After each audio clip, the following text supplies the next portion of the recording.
হালাল ভালোবাসার আশ্রয়। ফজরের আজান ভেসে আসছে পাশের মসজিদ থেকে। রাহিমা চুপচাপ জানালার পাশে দাঁড়িয়ে আছেন। ভোরের কুয়াশা ভেদ করে দেখা যাচ্ছে তার স্বামী আজিজ সাদা টুপি পরে ধীরে ধীরে ঘরে ফিরছেন। হাতে ছোট্ট এক কাপড়ের ব্যাগ। আজকের বাজারের সব কিছুই হালাল উপার্জনের টাকা দিয়ে কেনা। তাদের জীবন খুবই সাধারণ। বড় কোনো বাড়ি নেই, দামি আসবাবও নেই, কিন্তু প্রতিটি জিনিসে ছিল পরিশ্রমের ঘ্রাণ আর হারাম থেকে বাঁচার শান্তি।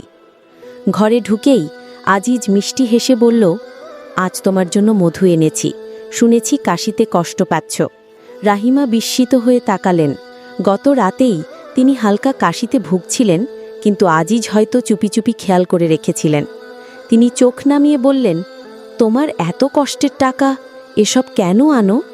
আজিজ হেসে বলল, কষ্টের টাকা হলেও এটা হালাল, আর তোমার জন্য কিছু করতে পারলে সেটাই আমার সুখ। তারা একসাথে খাবার টেবিলে বসলেন। সকালের নরম রোদ জানালা দিয়ে ঢুকে পড়েছে। গরম ভাত, ডাল আর একটু সবজি, সেই খাবারে ছিল সন্তুষ্টির স্বাদ। খেতে খেতে রাহিমা নরম স্বরে বললেন, তুমি আমাকে ধনী করনি, কিন্তু তুমি আমাকে গর্বিত করেছ। আমি জানি আমার স্বামী কোনো হারাম পথে পা রাখে না। আজিজ শান্ত কণ্ঠে উত্তর দিলেন, যে ভালোবাসা হালালের ছায়ায় বেড়ে ওঠে সেটাই আসল সম্পদ। আল্লাহর বরকত তখনই নামে যখন ঘরে হারাম ঢুকতে পারে না। তাদের চোখে মিলল তৃপ্তির আলো, যেখানে দারিদ্র্য ছিল কিন্তু হারাম ছিল না। সেই দিন ভোরের সেই মুহূর্তে তারা দুজনেই বুঝেছিল হালাল উপার্জনই আসল ভালোবাসার নিরাপদ আশ্রয়।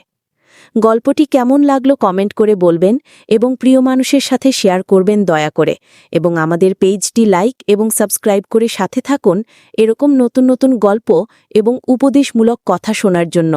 আসসালামু আলাইকুম। আল্লাহ সবাইকে উত্তম প্রতিদান দান করুক। আমিন।